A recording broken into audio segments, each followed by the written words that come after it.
My name is Frances and I am 29 years old. At 28, I was diagnosed with stage 3 cancer.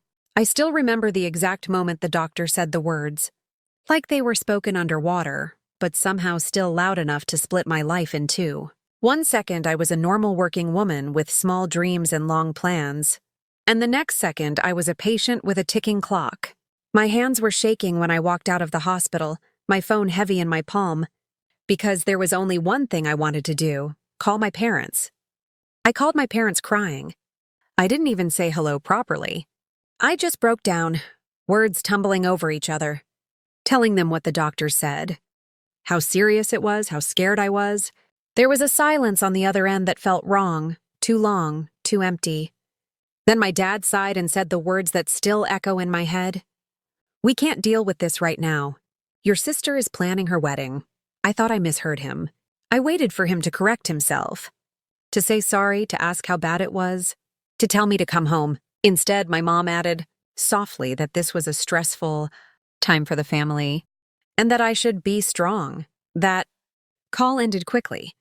When it did, I was still holding the phone, staring at the wall, realizing something terrifying, not just that I had cancer, but that I was about to go through it alone.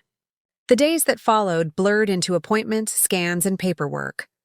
Chemo was scheduled fast, like the universe didn't care that I hadn't even processed the diagnosis yet. I kept thinking my parents would call back, that maybe they were just in shock. They didn't. I texted updates. Short replies came back hours later. Always practical, never emotional. My sister didn't call at all. I later found out she was busy picking flower arrangements and tasting cake. I don't blame her anymore, but at the time, it felt like I had been quietly erased. When chemo started, I sat in that cold chair surrounded by strangers, listening to machines beep in calm, uncaring rhythms. I watched other patients get blankets tucked around them by family members, saw hands being held, saw tears wiped away. I went through chemo alone. No one sat beside me. No one drove me home. I learned to pack my own snacks, to bring my own courage, to cry quietly so no one would notice. Chemo stripped me down to my bones, physically and emotionally. My hair fell out in clumps, and every time I looked in the mirror, I barely recognized the woman staring back. I was nauseous, exhausted, and terrified. But the worst pain wasn't in my body, it was the absence of my parents. I stopped calling after a while, because every conversation left me feeling smaller, like an inconvenience. When I mentioned side effects, my mom would say things like, "At least you're young," or "It could be worse." When I cried, my dad reminded me again that my sister's wedding was coming up and they were overwhelmed. I learned to stop sharing. Silence became easier than disappointment.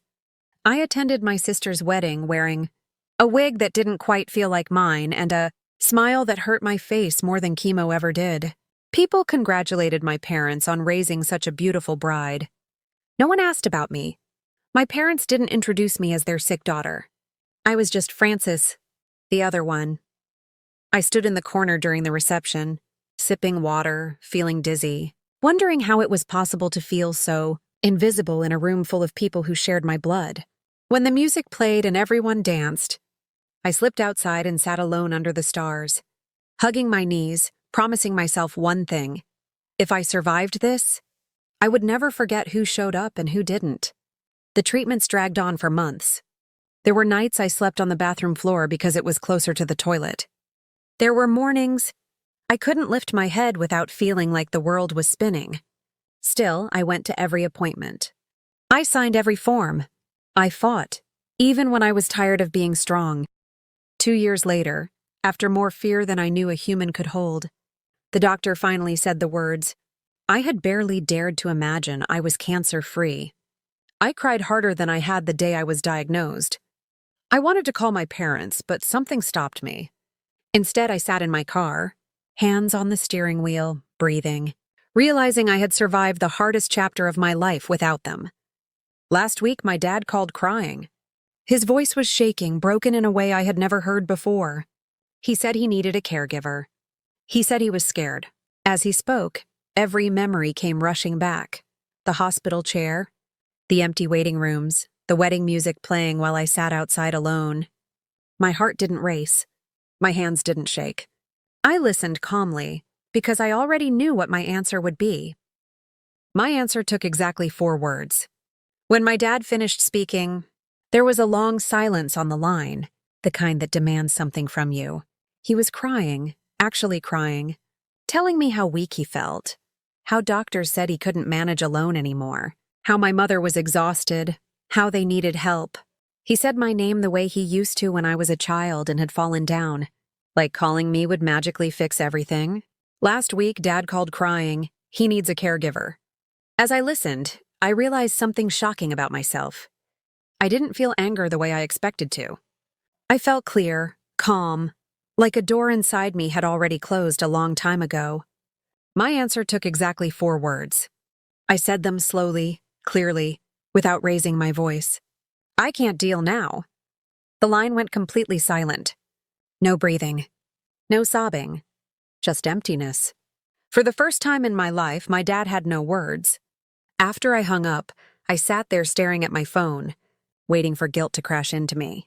Everyone talks about how forgiveness is necessary, how family is everything, how you should always show up for your parents no matter what. But here's the truth, no one likes to say out loud.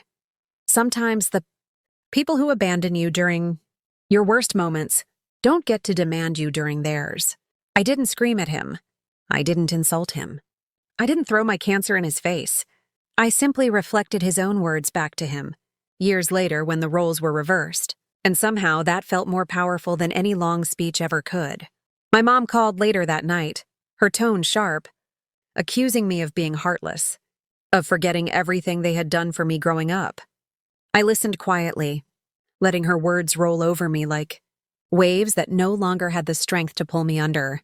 I reminded her calmly that when I was 28, bald, terrified, and being pumped full of poison to stay alive, they told me they couldn't deal with it because my sister was planning her wedding. I reminded her that I went through chemo alone, that 2 years later, I'm cancer-free not because they supported me, but because I refused to give up. She cried. She said they didn't think it was that bad. That sentence hurt more than anything else.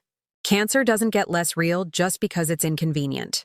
Some people asked me if I regret my answer, if I lie awake at night wondering if I should have said yes. The truth is, I sleep better now than I did for years. Survival changes you.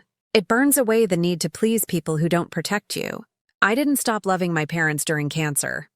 I stopped trusting them.